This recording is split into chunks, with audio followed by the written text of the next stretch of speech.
Bismillahirrahmanirrahim. Assalamualaikum warahmatullahi wabarakatuh. Selamat pagi. Yang saya hormati mahasiswa D4K3 yang berbahagia. Semoga dalam keadaan sehat ya, dimanapun saat ini Anda berada ya, di masa pandemi seperti ini. Ya semoga ya kita bisa melaluinya bersama dengan baik. Nah, saya akan memberikan materi tentang fit to work, ya, alur pencegahan kecelakaan kerja dan penyakit akibat kerja. Nah, ini topik yang menarik menurut saya karena terkait hubungan timbal balik antara kesehatan dan pekerjaan. Nah, karena itu topik FTW ini saya majukan ya untuk Anda. Ya, di jadwal dia harusnya ada di materi di akhir gitu ya. Saya majukan. Nah, kondisi gangguan kesehatan itu bisa menyebabkan terjadinya gangguan pada pekerjaan. Tapi lingkungan kerja yang kurang baik itu juga bisa menyebabkan gangguan kesehatan. Nah, dan di lapangan itu banyak sekali ya dilakukan penetapan fit atau unfit itu secara keliru. Nah, materi ini akan saya singgung juga tentang aspek legal, ya, tapi karena background saya kedokteran kerja, maka saya akan menyampaikan alur dan strateginya ya. Ini juga bisa untuk Anda nanti di tempat kerja sebagai best practice.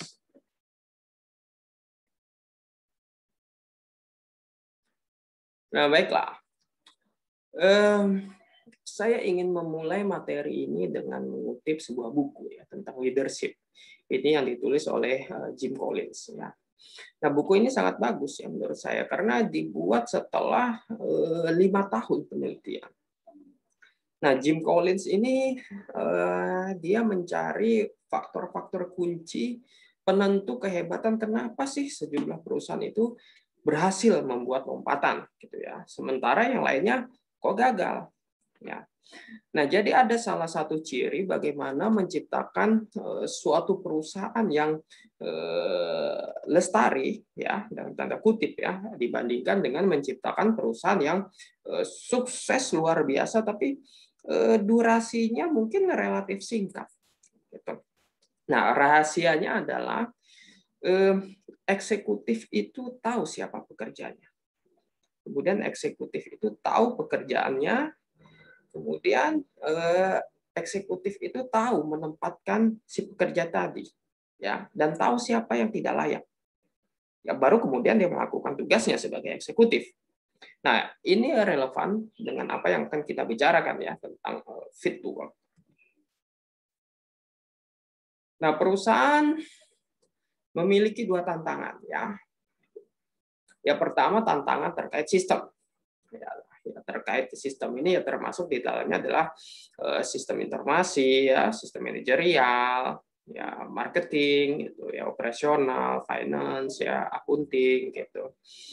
Nah, perusahaan yang mampu mengkoordinasikan ini dengan baik, maka dia akan menjadi efisien. Ya. Yang kedua adalah tantangan terkait orang.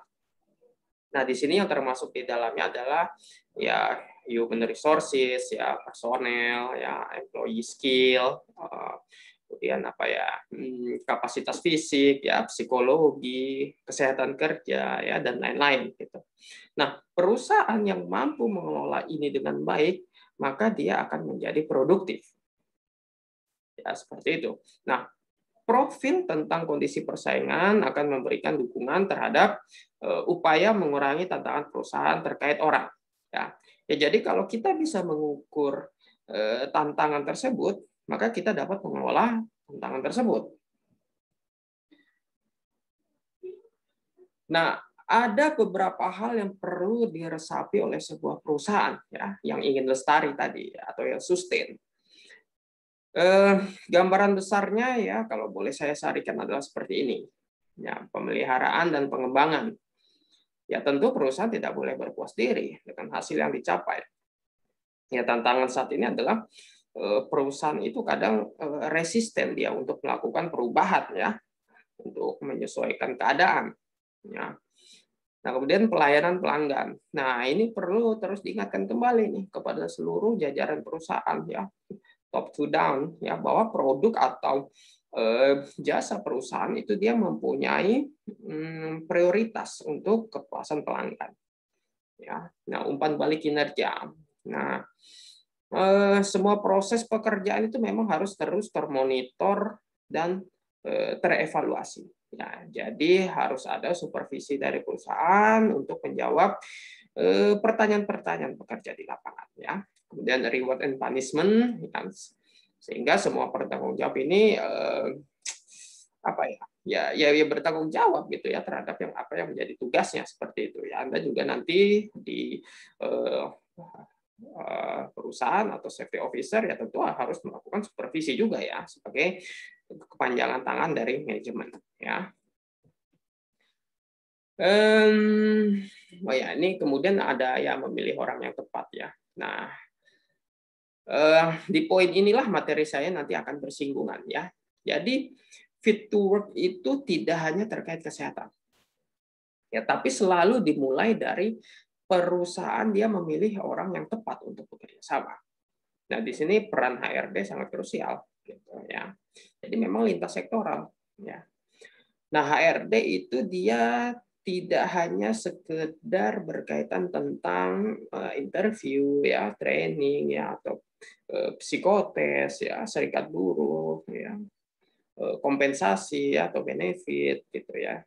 Nanti tergantung di tempat Anda, apakah HRD ini mungkin ada juga nama-nama lain ya, SDM misalnya ya, human resources mungkin ya, gitu ya. Ya, tapi bagaimana mengelola sumber daya manusia ya. Jadi mulai dari mengumpulkan manpower ya hingga mengembangkannya supaya menjadi SDM yang bisa bergerak itu secara terstruktur dan mencapai tujuan organisasi.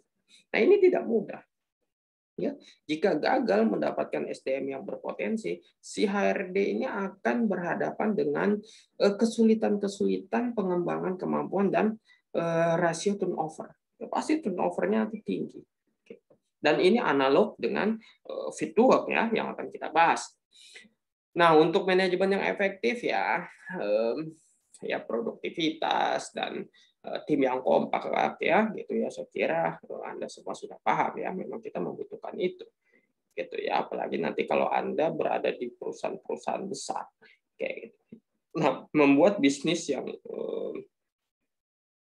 yang berkualitas ya tentu sudah sampai pada level budaya nantinya gitu.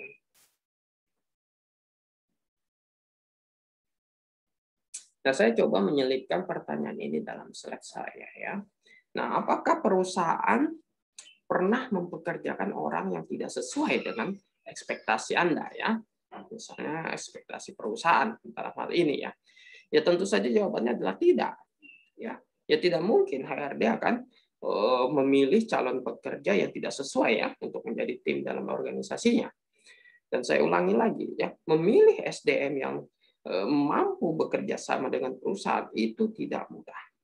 Ya, jadi kalau nanti Anda masuk ke perusahaan ya ke sebuah industri atau tempat kerja, Anda orang terpilih gitu ya, bukan sembarangan bisa diterima karena ada prosesnya dan panjang. Ya, lalu bagaimana kalau ada banyak atau beberapa pekerja yang sudah diterima di perusahaan tapi kinerjanya buruk? Nah, untuk menjawab pertanyaan itu, ya kita bisa mulai dengan proses perekrutan seperti apa yang diperhatikan oleh perusahaan. Ya, tapi ya, kita tidak akan membahas itu di sini ya, karena itu nanti kaitannya dengan HRD seperti itu. Yang ingin saya hubungkan adalah seperti ini. Ketika nanti Anda masuk ke perusahaan, tentu ada step-step yang dilewati ya saat perekrutan seperti itu atau seleksi. Nah, misalnya itu ada dari penilaian administrasi, ya kan, kemudian interview, psikotes, ya, mungkin ada tes tulis ya atau tes lisan, gitu ya, sampai ke medical check up. Nah, biasanya pemeriksaan kesehatan ini adalah tes yang paling akhir. Ya, jadi pertanyaan sama nih, apakah pekerja yang diterima sehat? Ya tentu sehat, ya. kalau tidak sehat ya atau mempunyai potensi penyakit yang berat saat diterima, maka tidak akan lulus itu untuk tes kesehatannya. Ya, tapi kenapa saat bekerja banyak karyawan yang sakit? Ya, waktu tes MCU badannya ideal ya, tapi setelah diterima jadi obesitas ya. Dulu waktu MCU awal mungkin kolesterol normal ya. Setelah 10 tahun bekerja ya, tiap medical check up tahunan itu pasti hasilnya atau ada catatannya itu ya kolesterol tinggi, ya asam urat tinggi dan sebagainya. Nah, apa yang salah? Ya saya ingin menyampaikan bahwa seseorang itu gagal dalam pekerjaannya bukan karena mereka tidak bisa bekerja, ya, tetapi lebih disebabkan kemampuan mereka itu tidak sesuai dengan pekerjaannya. Ya, itu dinamakan unfit with the job. Ya, berikutnya.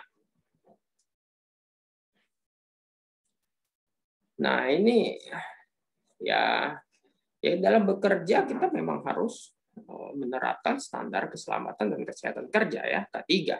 Nah, ini sebagaimana memang tercantum dalam peraturan Menteri Ketenagakerjaan ya, Permenaker yang nomor 5 tahun 2018 itu tentang K3. Nah, implementasinya adalah mengutamakan aspek perlindungan pekerja dengan menerapkan standar K3 di lingkungan kerja. Nah, ini untuk mencegah potensi kecelakaan kerja dan mencegah terjadinya penyakit-penyakit yang diakibatkan oleh pekerjaan. Ya, jadi selain kita comply dengan aturan pemerintah, yang utama adalah kita mencegah dua ini. Ya, selain itu juga menunjang visi dan misi K3 nasional yaitu Indonesia berbudaya K3 ya.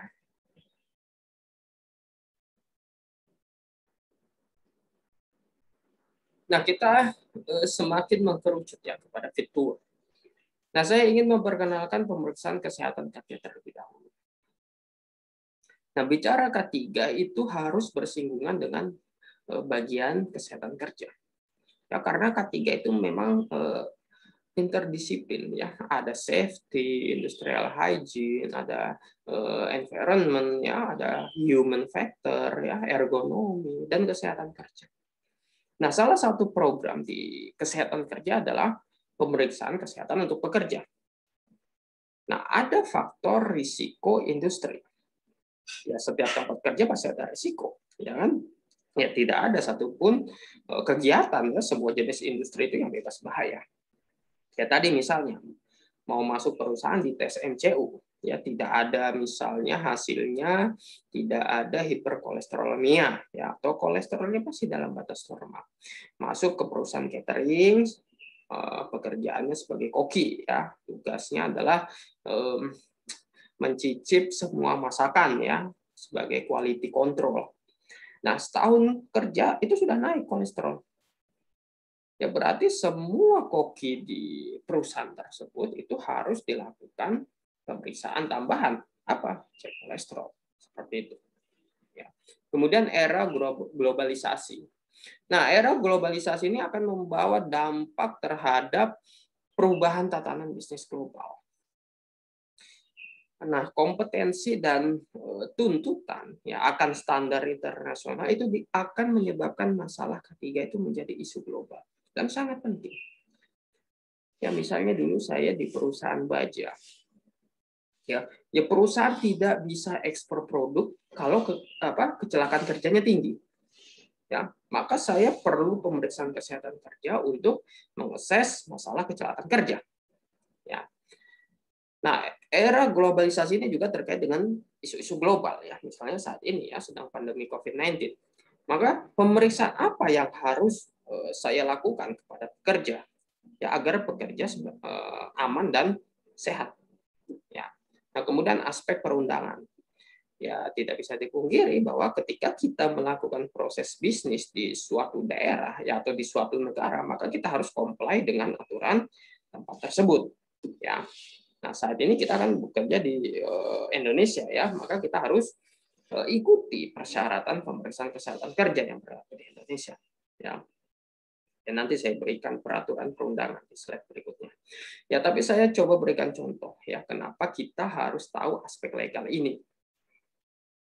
Nah, pandemi saat ini, ya misalnya di Jawa, itu diwajibkan untuk tes swab antigen.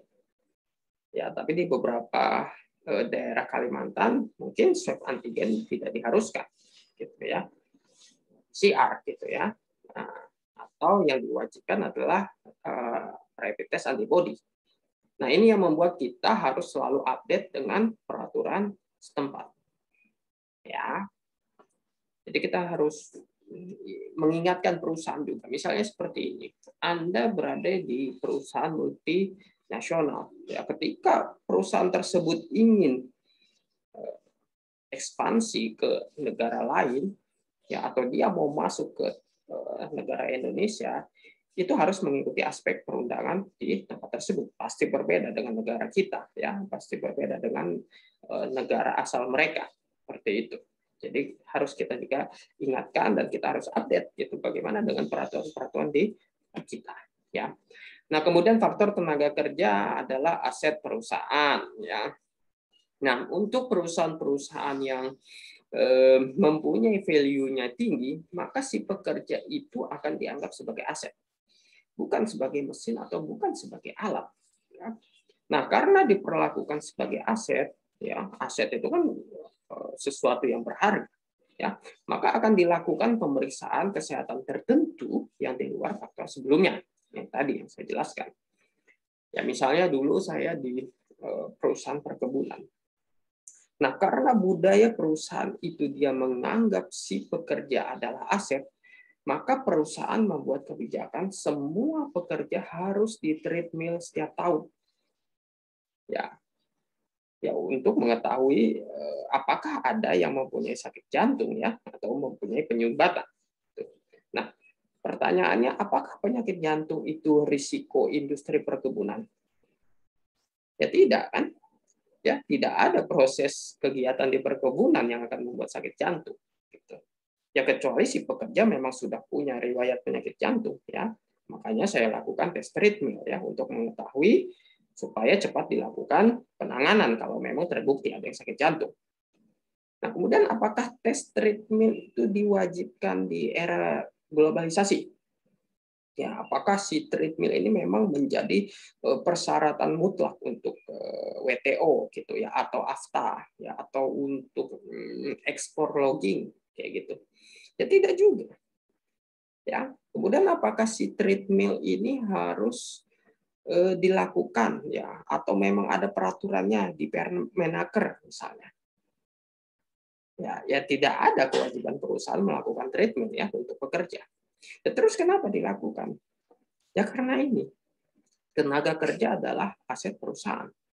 Jadi perusahaan berusaha menjaga pekerjanya itu benar-benar sehat dari penyakit jantung. Karena kalau pekerja ini sakit, maka itu adalah sesuatu kehilangan yang besar untuk perusahaan. Ya, pekerjanya ini sudah well experience gitu ya, trainingnya banyak, ya, kinerjanya bagus gitu ya, tidak pernah berbuat pelanggaran gitu, dan sebagainya gitu. Nah, kalau kehilangan pekerja tersebut maka susah cari penggantinya. Ya, kalaupun ada, ya belum tentu sebagus si pekerja yang sakit tadi. Ya. Nah, sehingga juga pekerja ini merasa bahwa dirinya itu diperlakukan sebagai bagian dari aktiva perusahaan yang berharga. Ya. Nah, kemudian produktivitas ya. Dari pemeriksaan kesehatan kerja ini kita bisa menentukan status ya, bahkan membuat produktivitas pekerja itu meningkat. Ya, misalnya dulu di Jakarta saya pernah membuat program vaksinasi influenza ya di suatu perusahaan obat ya, farmasi. Ya karena saya lihat banyak pekerja yang izin sakit karena flu. Nah, ISPA itu selalu menjadi top 5 penyakit terbanyak bulanan. Nah, ini saya anggap menjadi masalah ya karena mengganggu produktivitas. Kemudian saya ajukan ke manajemen ya, dana sekian ratus juta. Ya anggap saja misalnya 180.000 ya satu vaksin. Ya dikali jumlah pekerja ya misalnya 1.000 gitu ya. Jadi total 180 juta ya, benar ya. Ya, kemudian diajukan ke manajemen. Ya, manajemen bilang duit segitu saya bisa beli mesin dong, gitu. Ya, lebih profit dong ya kalau beli mesin ya, karena kalau mesin produksi tentu akan menghasilkan produk. Ya, nah saya jawab, oke kalau gitu kita hitung-hitungan. Ya, di waktu itu saya coba sampaikan finansial benefitnya kepada pimpinan. Nah, coba dihitung berapa rupiah kalau pekerja sakit karena flu. Ya, harus nanggung biaya pengobatannya itu bisa ratusan ribu. Kemudian biaya tidak masuk seminggu ya, sudah berapa itu kehilangan waktu operasional ya. Kalau belum sembuh dimaksa masuk tetap bekerja, berapa orang yang nanti akan tertular ya. Karena office-nya waktu itu dia kubikel gitu ya. Jadi sangat mudah untuk tertular kayak gitu. Nah, belum harus bayar lembur ya pekerja lain karena kan menggantikan pekerja yang sakit flu tadi gitu dan sebagainya. Ya. Nah, belum kalau sudah kena citra perusahaan, waduh, itu priceless itu. Ya. Di luar orang-orang bertanya-tanya itu perusahaannya pekerjanya banyak ya, 1.000 gitu ya. Tapi produktivitasnya kok segitu-segitu aja ya. Nah, total biaya kerugian tadi lebih besar dibandingkan harga vaksin yang 180 juta tadi. Nah, ini hanya salah satu contoh di faktor produktivitas ya. Saya paham ya, kesehatan kerja ini adalah hal yang mungkin tidak terfikirkan ya oleh manajemen kayak gitu ya. Sehingga saya perlu menyampaikan dalam bahasa-bahasa masyarakat industri kayak gitu. Karena kalau pakai bahasa medis itu jelimet gitu ya. Pokoknya harus ini gitu ya. Kalau nggak lakukan ini ya terima aja risikonya. Nah, itu bahasa medis. Ya. Anda juga kalau berobat ke dokter mungkin pernah merasakan kan itu ya. Kamu harus operasi gitu kan. Kalau nggak operasi nanti mati gitu ya. Atau pokoknya Anda harus minum obatnya rutin gitu ya. Tidak boleh terlambat. Nah, itu bahasa medis. Ya, bahasa-bahasa medis itu ya kayak gitu. Ya. Isinya benar. Ya. Tapi ketika penyampaiannya potong kompas langsung ke kesimpulan, maka tidak efektif. Ya. Nah, itu juga nanti kalian di tempat kerja harus bisa bagaimana menerjemahkan bahasa-bahasa safety ke dalam bahasa-bahasa awam. Ya, karena latar belakang pekerjaan Anda bermacam-macam. Ya, tingkat pendidikan, sosial ekonomi, kayak gitu, pasti berbeda-beda. Nah, kemudian faktor-faktor ini kemudian menjadi jenis dan bentuk pemeriksaan yang disesuaikan ya dengan jenis dan kegiatan industri.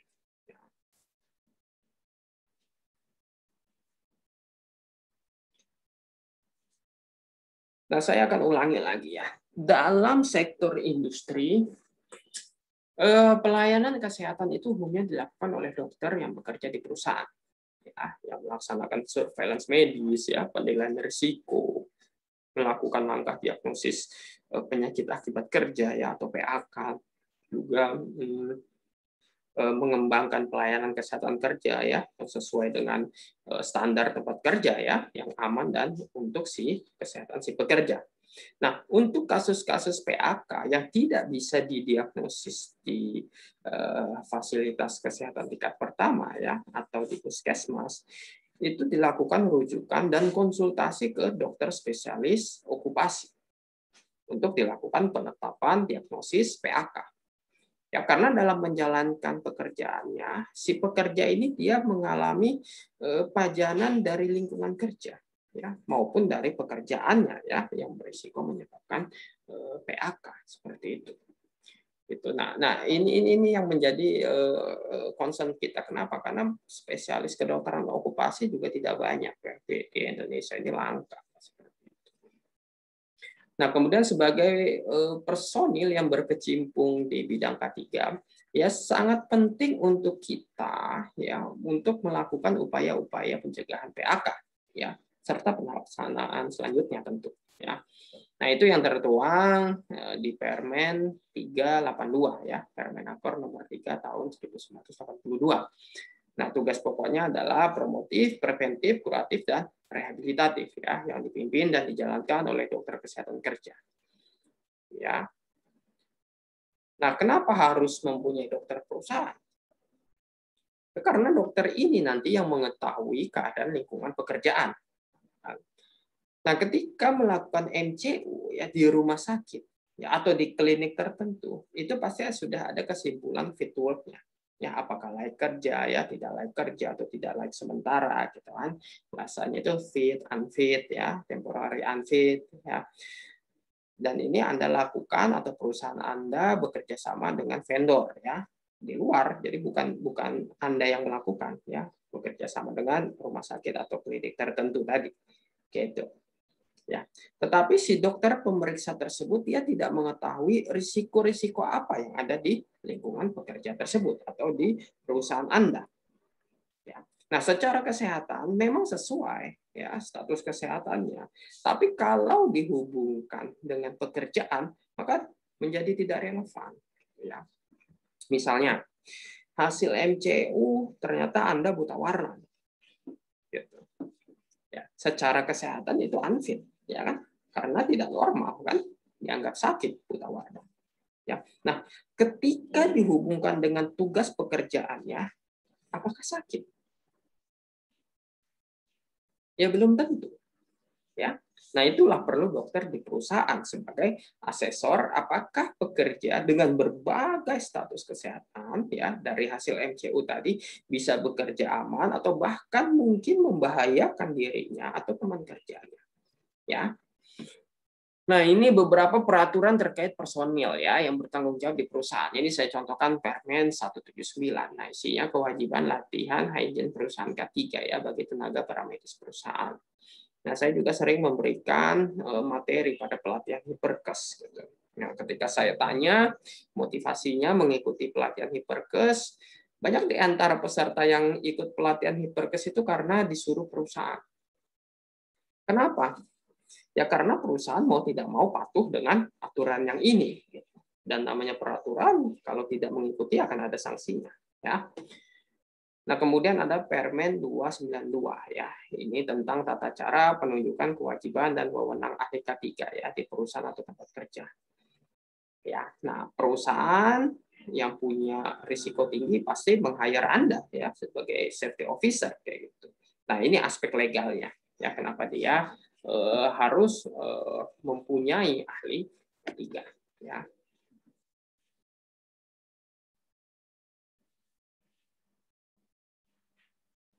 Nah, tadi di atas saya sampaikan ada aspek perundangan pada pemeriksaan kesehatan kerja. Nah, ya ini contoh-contoh perundangannya ya. Nah, ini menjadi dasar fit to work itu dalam konsep memberikan perlindungan si pekerja ya dan kewajiban MCU. Ini bisa Anda baca.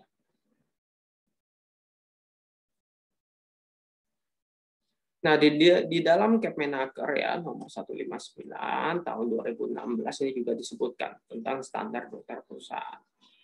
Ya tadi saya stressing saya stressing ini ya dua kompetensi ya karena kita bicara tentang fit to work ya yaitu melakukan penilaian potensi bahaya di tempat kerja dan melakukan pemeriksaan kesehatan tenaga kerja. Ya, ketika kita mengetahui status kesehatan pekerja ya itu dari hasil MCU dan kita mengetahui bahaya potensial di lingkungan kerja, maka sudah bisa ditentukan status fit to work-nya. Ya, apakah si pekerja ini dia bekerja aman ya, apakah si pekerja akan membahayakan dirinya gitu, apakah pekerja akan membahayakan teman kerjanya gitu dari sisi kesehatan.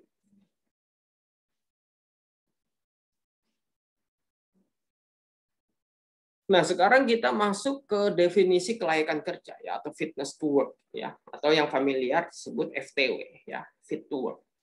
Nah, FTW adalah status kesehatan pekerja yang dianggap memenuhi syarat kesehatan untuk melaksanakan pekerjaan yang telah ditetapkan sebelum pekerja memulai pekerjaannya. Nah, ini ketika pre-employment ya. Kemudian berkala ya. Nah, ini misalnya tahunan ya atau 6 bulanan. Kemudian memulai di penempatan baru. Ya, ini misalnya mutasi ya dari office ke lapangan gitu atau sebaliknya. Atau kembali bekerja setelah mengalami penyakit atau cedera yang menyebabkan kecacatan atau disabilitas baik anatomi maupun fungsi. Ya. Jadi sehat ya belum tentu bisa bekerja.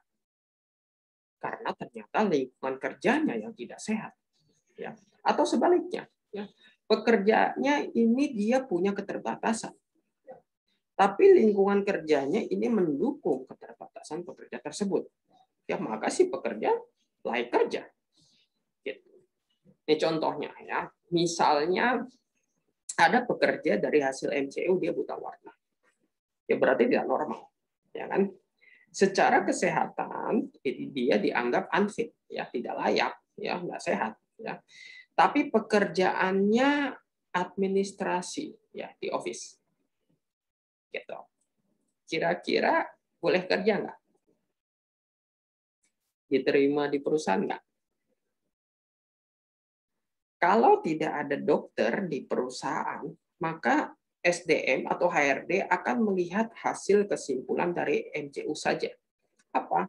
Tidak fit, ya kan? Karena dari hasil pemeriksaan kesehatan itu saja. Ya memang seperti itu adanya. Ya karena ada poin tidak normal ya secara kesehatannya.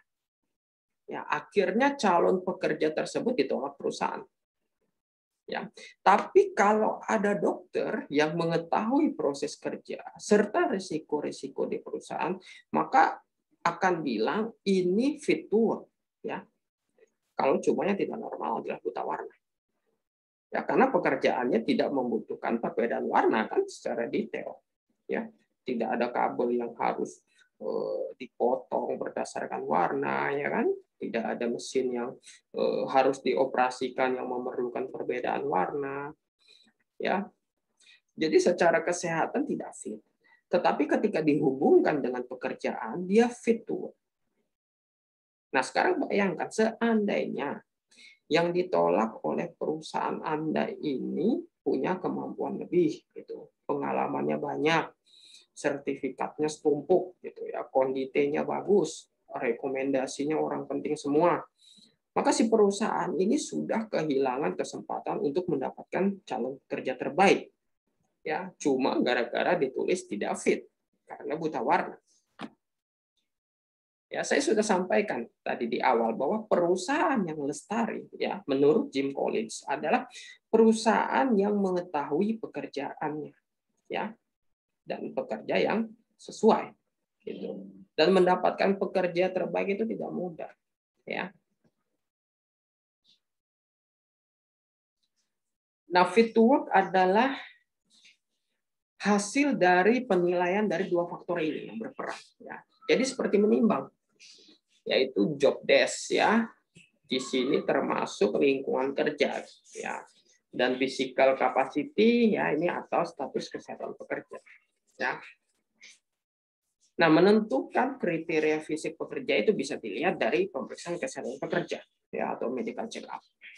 Ya, sedangkan karakteristik pekerjaan itu bisa dilakukan dengan penilaian risiko.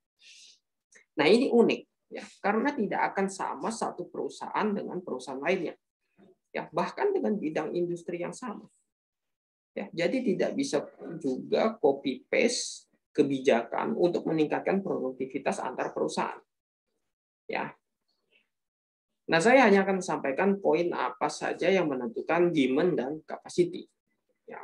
Nah, hal yang penting dalam kapasitas kerja adalah motivasi pekerja, ya, kapasitas fisiknya, fungsi jaringan, ya, ini terkait penyakit-penyakit yang diderita, ya, kemudian kekuatan otot.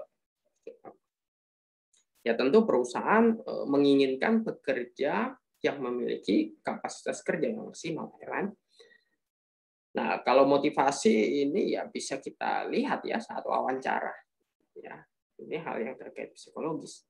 Ya, sisanya terkait fisik, ya, dan ini bisa dilihat saat medical check up. Ya, fungsi jantung, gitu ya, fungsi paru, gitu ya, kekuatan otot, kelumpuhan, ya, atau ada penyakit, gitu dan lain-lain. Ya.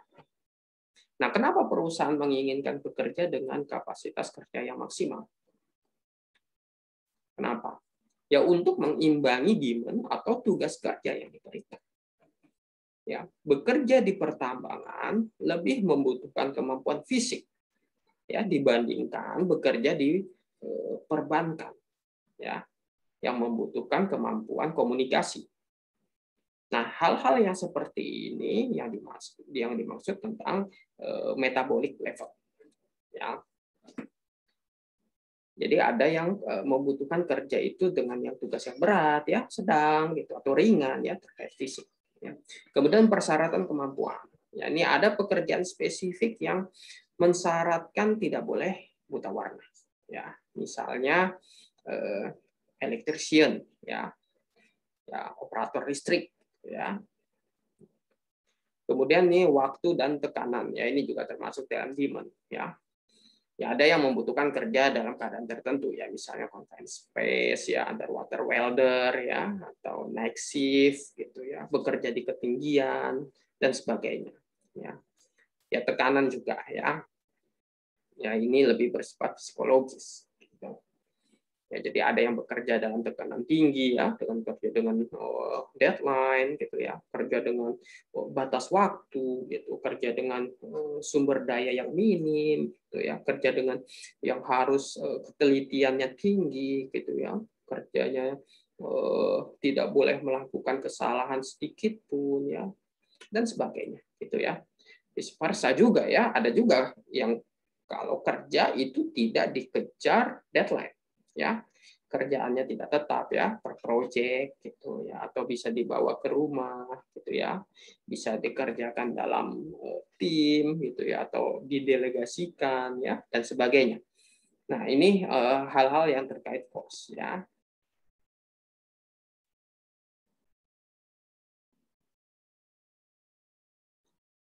Nah, tujuan penilaian kelayakan kerja apa sih? Ya, saya sempat tadi menyinggung ini, ya, di slide-slide sebelumnya, bahwa di setiap pekerjaan yang dilakukan itu pasti ada risiko-risiko, ya, yang bisa menimbulkan kecelakaan kerja, ya, atau penyakit akibat kerja. Sehingga perusahaan ini harus memastikan pekerja itu aman, ya, sehat, kemudian selamat, ya, sesuai dengan amanat undang-undang. Ya, tapi tidak semua harus dilakukan FTW. Jadi hanya risiko yang kemungkinannya cukup besar. Ya, dari mana kita mengetahuinya? Ya, bisa dari hulunya. Ya, misalnya kita menggunakan bahan-bahan kimia yang berbahaya, ya, yang bisa menimbulkan penyakit atau kecacatan, ya, atau bisa menyebabkan kanker, ya, misalnya. Maka ini perlu penilaian kelayakan kerja, ya, sebagai antisipatif, ya, atau dari hilirnya. Ya, misalnya tahun ini apa ya? Kenapa ya? Banyak sekali ditemukan kecelakaan kerja di bagian maintenance, ya, atau ada kasus fatality di bagian warehouse, gitu. Maka perlu dilakukan FTW, ya, di bagian tersebut sebagai evaluasi, ya, ini sebagai hilirnya.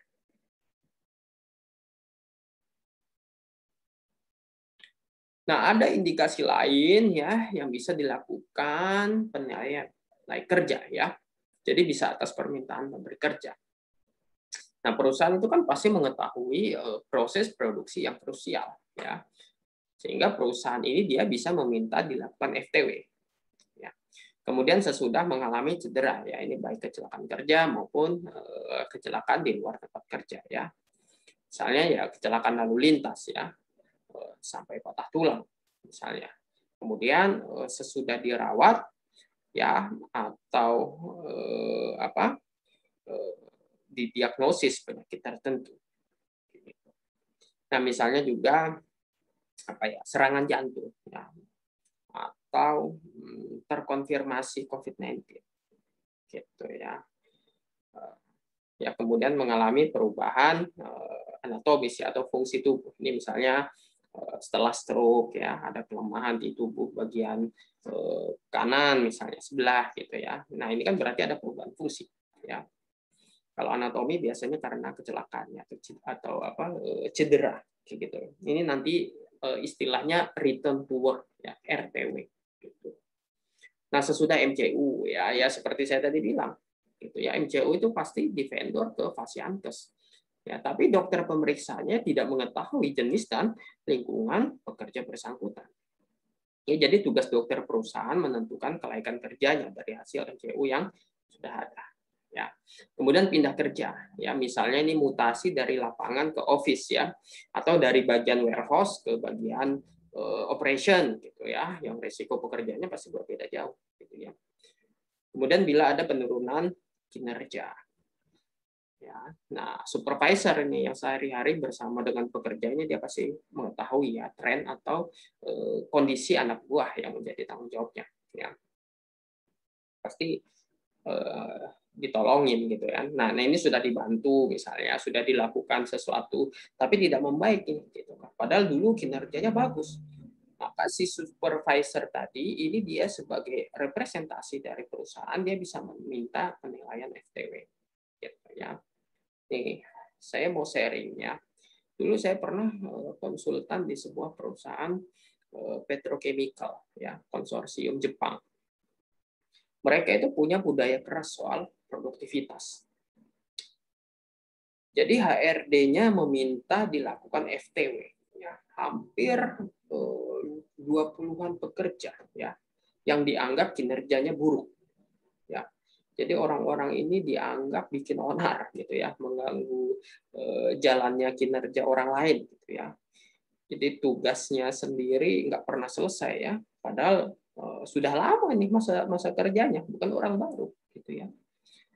Jadi dia tidak hanya penurunan kinerja ya, tapi sudah toksik ini di departemennya kayak gitu. Nah, setelah dilakukan FTW ternyata muncul masalah psikologis.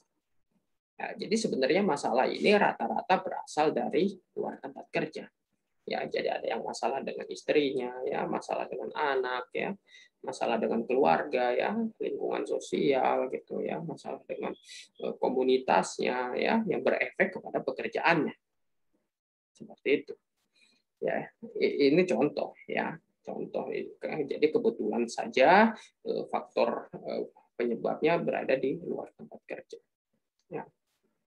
Jadi ketika ada pekerja yang berubah kondisinya, pertama kita harus introspeksi bahwa ada sesuatu nih, gitu ya, di lingkungan pekerjaan yang membuat si pekerjaannya ini mungkin underperform, gitu ya. Ya tapi kita kan nggak tahu tuh ya, ternyata dari luar lingkungan kerja. Ya makanya perlu asesmen fit to work ini. Gitu. Nah, ada banyak sekali program pelayanan kesehatan di sebuah perusahaan. Ya, tapi saya sampaikan dalam bentuk gambar ini. Ya. Saya hanya ingin menunjukkan posisi fit to work itu dia berada pada wilayah preventif ya. Jadi memang diharapkan untuk mencegah terjadinya kecelakaan kerja ya atau PHK. Ya.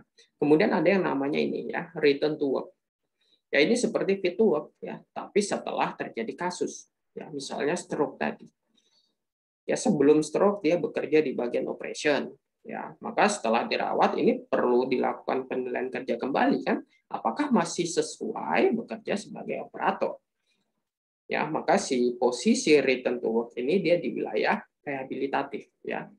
Atau sudah terjadi kasus tapi kita harus mengencourage pekerja tersebut agar tetap produktif ya, walaupun mungkin bukan di posisi semulanya kayak gitu. Itu tidak masalah. Nah, ini alur pelayanan pekerja untuk mendapatkan sertifikat FTW atau RTW ya. Kalau perusahaan itu dia tidak memiliki dokter perusahaan. Ya, karena keterbatasan dokter spesialis okupasi di Kaltim. Ya, maka pekerja itu yang bisa dikirim ke rumah sakit itu pekerja yang mungkin sudah mengalami sakit ya atau kecelakaan kerja. Ya, jadi dia di wilayah rehabilitatif ya, jarang yang di wilayah preventif. Ya, di Kaltim pun baru 2 rumah sakit yang bisa melakukan penilaian kelaikan kerja, ya, RSPB sama di AWS, ya, Samarinda. Ya, jadi selain dilakukan penilaian layak kerja, ini juga dilakukan pemeriksaan untuk klaim BPJS Ketenagakerjaan. Ya, karena si BP Jam Sostek ini dia meminta penilaian kecacatan ya untuk mengeluarkan klaim. Ya. Dan ini dilakukan oleh dokter spesialis okupasi.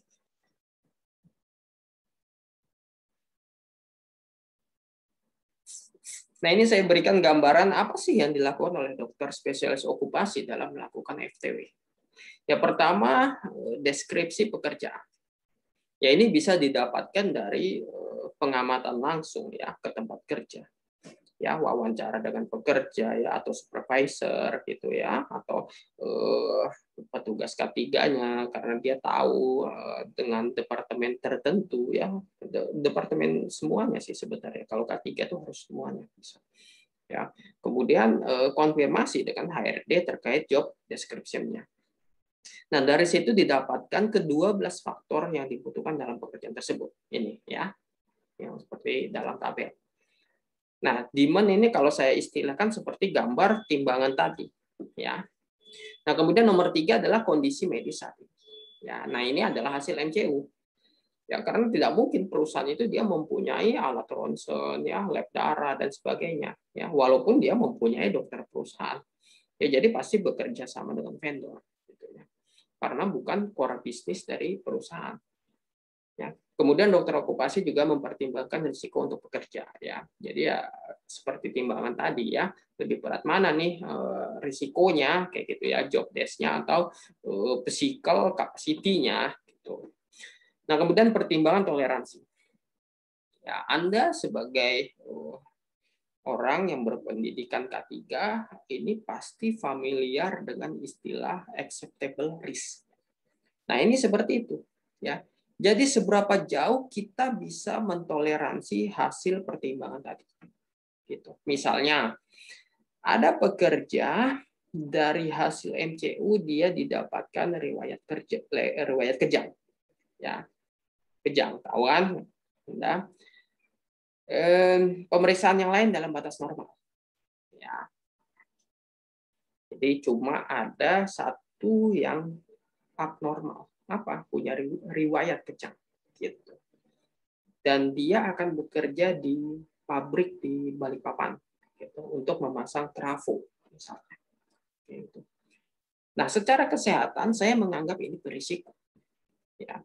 Kalau ada orang lain, lebih baik orang lain. Ya. Tapi ini riwayat kejang ya, bukan penyakit kejang. Ya. Jadi dulu pernah waktu kecil, tapi tidak pernah kambuh lagi selama dewasa. Ya. Risikonya kecil ya, tapi lebih baik saya hilangkan. Ya. Tapi ternyata si perusahaan ini bilang, cuma Bapak ini yang bisa pasang trafo. Gitu. Ternyata kompetensinya spesial. Ya. Dan pabriknya ini khusus. Ya. Jadi di dunia ini cuma ada misalnya 2 orang aja yang bisa masang dengan spek khusus ini. Ya. Yang satu lagi di Amerika. Gitu ya. Jadi nggak mungkin itu bisa cepat. Gitu ya. Ya, sedangkan pabrik ini ternyata harus operasi karena objek vital negara kayak gitu. Nah, perusahaan ini harus diinformasikan bahwa Bapak ini punya risiko kejang loh kalau bekerja. Ya, dan ini bisa saja menyebabkan kecelakaan kerja. Ya, dengan segala implikasinya. Ya. Ternyata perusahaan bilang, "Saya terima segala konsekuensinya." Ya. Nah, berarti toleransi perusahaan ini tinggi. Nah, acceptable risk-nya besar. Ya, sekarang dari pihak pekerja harus diinformasikan juga kalau Pak, Bapak itu punya riwayat loh dan mempunyai risiko untuk penurunan kesadaran, gitu ya, bahkan bisa sampai fatality. Ya.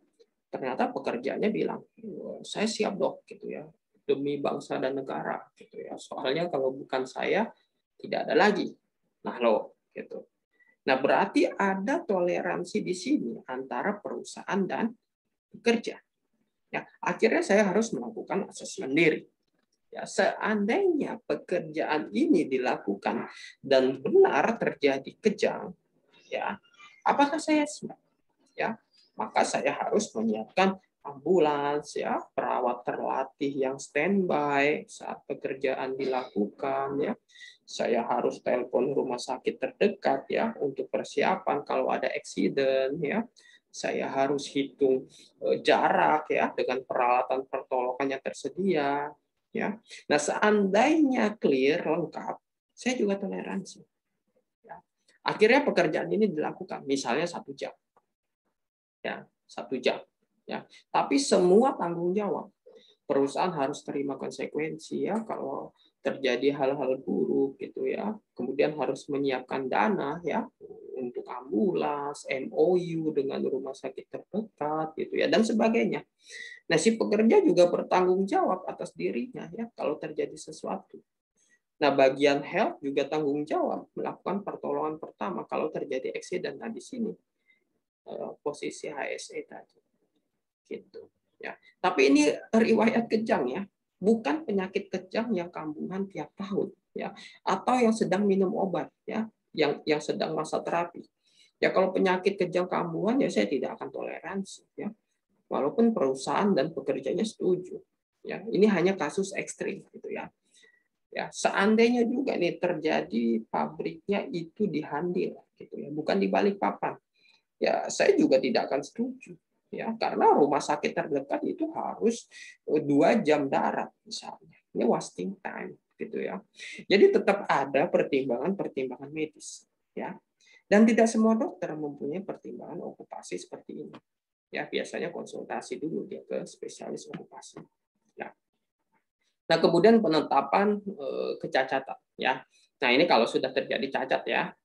Ya, jadi harus dipertimbangkan apakah bisa melakukan pekerjaan tersebut dengan keterbatasan yang dimiliki. Ya.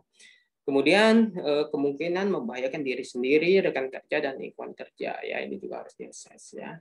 Dan akhirnya bisa ditetapkan status kelaikan kerjanya, apakah fit to work ya, fit to work dengan catatan-catatan ya, tidak fit sementara waktu atau tidak fit untuk pekerjaan tersebut. Ya. Ya sebenarnya yang terjadi ini sangat medis ya. Tapi saya coba bahasakan dengan kalimat-kalimat sederhana ya sehingga Anda nanti juga bisa mengikuti alurnya ya.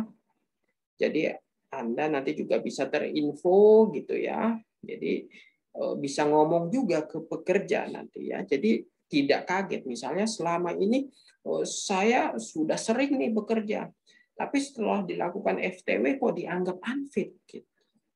Nah, Anda sudah tahu nih alurnya gitu ya. Oh, di step 7 kemungkinan membahayakan diri ini gitu ya. Sehingga pekerja siapa gitu yang bersangkutan menjadi unfit gitu dan sebagainya ya. Nah, ini contoh untuk sertifikat kelayakan kerja ya. Ini yang dibuat oleh dokter spesialis okupasi. Ini setelah dilakukan pemeriksaan. Ya. Nah, ini juga contoh untuk sertifikat RTW. Ya. Ya, jadi di sertifikat ini hanya berisi kesimpulan saja ya, apakah pekerja boleh bekerja atau tidak ya. Kalau tidak layak kerja harus bagaimana gitu ya, berapa lama tidak boleh melakukan pekerjaan tersebut gitu ya. Apakah tidak layak untuk semua pekerjaan ya atau hanya terbatas pada pekerjaan tertentu saja gitu. Nah, itu semua tertulis di keterangan ya. Jadi tidak ada itu sakitnya apa ya, diagnosis penyakitnya, sedang terapi obat apa, ya, hasil labnya bagaimana, itu tidak perlu ya, karena itu rahasia medis. Ya, yang diperlukan HRD atau supervisor dia hanya si pekerja ini dia layak kerja atau tidak secara kesehatan.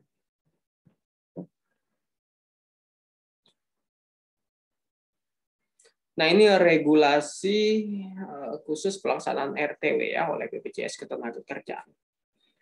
Ya, jadi selain kita harus comply dengan aturan, ya ada risiko yang ditanggung oleh BPJS Sostek ya melalui program jaminan kecelakaan kerja, ya, dan program RTW serta kegiatan promotif ya, preventif juga untuk mencegah PHK. Ya.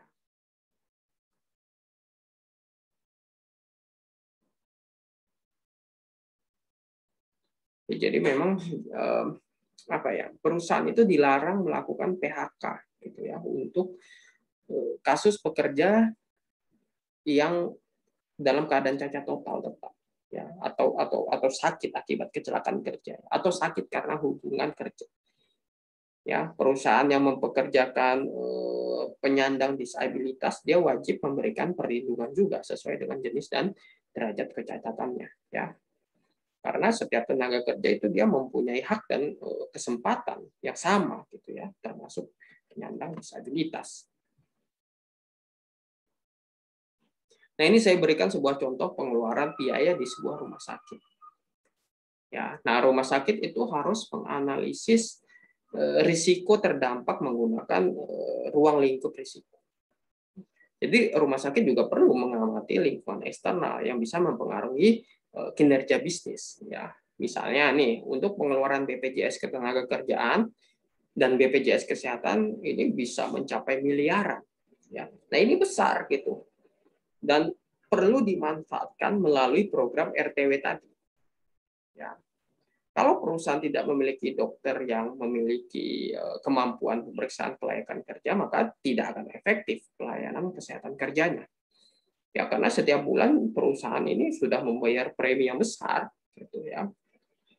Nah, selain itu asesmen risiko pada tubuh organisasi perusahaan juga perlu dilakukan. Ya, karena kalau sudah terjadi eksiden, ya bukan insiden lagi, ya. Nah, standar tata laksananya itu bisa mahal sekali. Gitu. Di rumah sakit saja ya untuk perawat yang tertusuk jarum ya tertusuk jarum tidak sengaja ini tertusuk jarum tidak sengaja dari pasien itu bisa menghabiskan 8 sampai 11 juta gitu ya. Nah, apalagi di perusahaan-perusahaan high risk gitu ya. Pasti lebih besar lagi.